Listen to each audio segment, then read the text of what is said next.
Ladies and gentlemen, this is Internet Personality Vangelus, and the HLJ Intelligence Agency has sent a representative to check up on my standards and practices, and, well, he's mine now. This is Super Robot Chogokin's take on Volfogg, the not-big ninja consultant of 3G. He's also the first in the Big Order Room sub-series, only half of which came out in regular wide release. Hooray! Oh, little Volfogg, your edges and lines are pretty. This is a very strong sculpt, marred only by the gaps between parts that are necessary for articulation. Usually I'd be harder on a Super Robot Chogokin for this, but Volfogg clogs in at a positively diminutive, just shy of 4 inches tall. He has some crisp angles for such a lithe figure, and proportionally he matches up with the source material. I'm particularly impressed by the sculpted mesh detailing. Volfogg's got clean paint with really eye-catching metallics in the purple, gold, and red. His eyes are picked out in pink, but really hard to get a good shot of due to the overhang of his helmeted brow. Also, there is diecast on this guy, primarily in his feet, which gives him a great standing base. The little dude is a visual treat, but let's see if the articulation pays off for the cuts in the sculpt.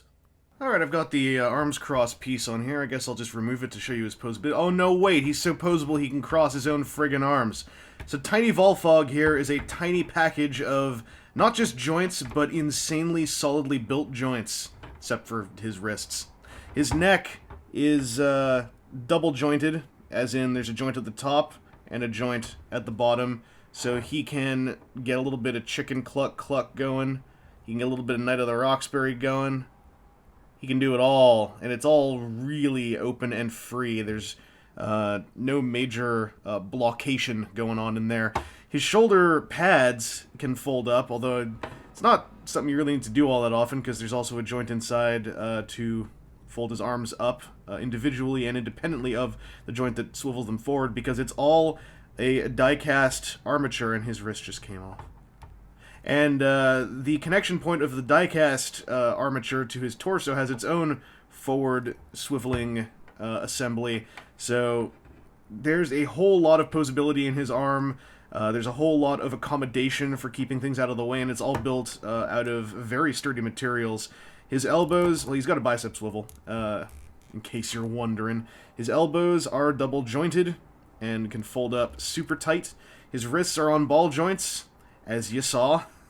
And they are pretty easy to pop out, but they're also pretty easy to pop back in. And they don't fall off super easily. It's mostly when you apply a direct force that you don't intend to. His wheels are also poseable. They can spin. They're not freewheeling. It's not like an axle freewheel. They can turn, because why wouldn't they? You've probably already seen his torso moving around. He's got a pair of joints. He's got one in the middle of his pectorals, and he's got one at the bottom at the waist. The waist one can, of course, turn. The pectoral one can, of course, tilt forward and backwards. And the overall range of his torso is pretty lovely. He can tilt back about this far. He can tilt forward about this far. And that ain't bad. And whilst he was tilting forward, you saw some of his hips. Now his hips are another crazy bit of engineering in a tiny package. There's a joint right above the thigh swivel, which is a die-cast hinge, which allows his leg to move forward and backwards within the confines of the skirt. However, the entire skirt, which can also move outwards a little bit if you need to move his leg outwards, the entire skirt assembly can also move on its own, allowing him this titanic range of hip motion, this obscene ninja-like range of hip motion. And I love it. I love the multiple systems at work here, accommodating multiple kinds of poseability. Your minor, small movements that keep the skirt in place, and the ones where the skirt just goes like, yo, I'm coming along too. And his knees are happily double jointed with a nice revealed joint cap there. It's not really a joint cap because it is the joint. He's got toe joints. They're really stiff. Why not? And he's got ball-jointed ankles, and I'm not sure if the tilt is a dedicated joint or if it's just the extent that the ball socket connection can move.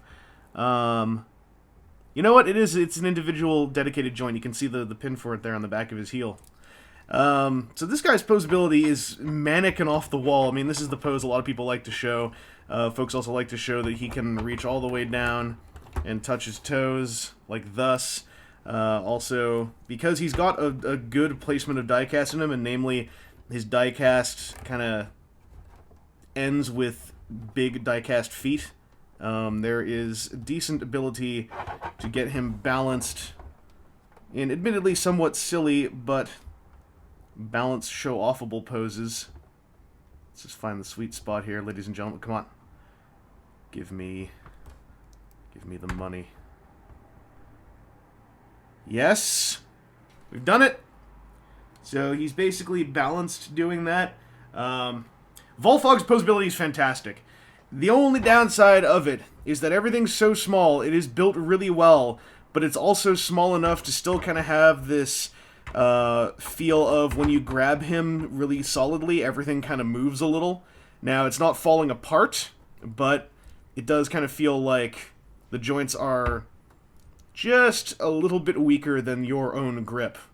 However, that's by far not a crippling con. That is me digging and searching desperately for a con, because usually toys this small who have a lot of joints are somewhat fragile to mess with. This guy overcomes that by using an insanely intelligent placement of diecast all throughout his jointing systems, and I am way impressed by the little ninja here.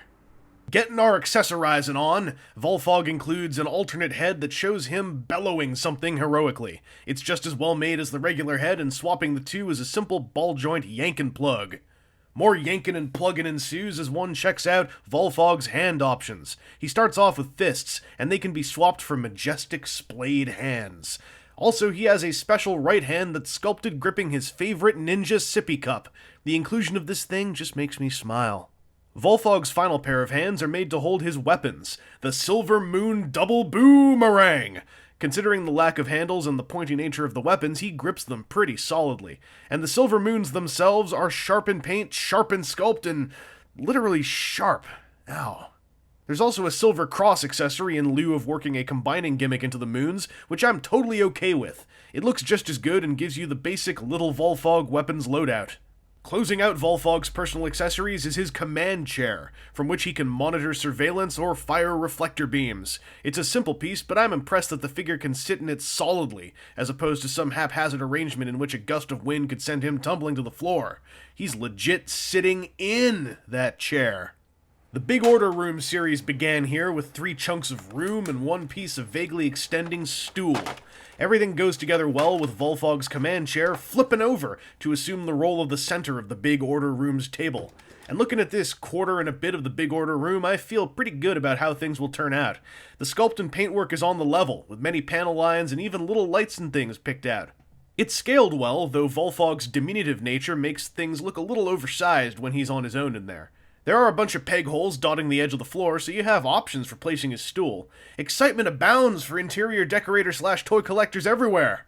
Where are you gonna put his chair? Here? Maybe over here, I don't know. You're paying a lot for a fantastic but fairly little figure in the case of this set.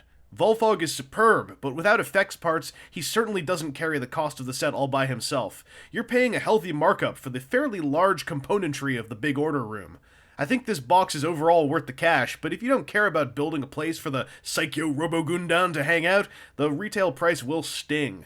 Volfogg holds up his end of the bargain really well, though, so even if you have no need for the Big Order Room, I'd highly recommend him if you find him on sale. And if you're going for all 4 BOR boxes, I can tell you that you'll feel pretty good when you pop this dude out of his tray. Anyway, this has been Internet Personality Vangelus, and the high quality of Little Volfogg has me positively starving for a Gun Glue and Gun Dober 2-pack. Holler if you hear me, Gun Machine fandom. Cho Bunshin Sapo and whatever.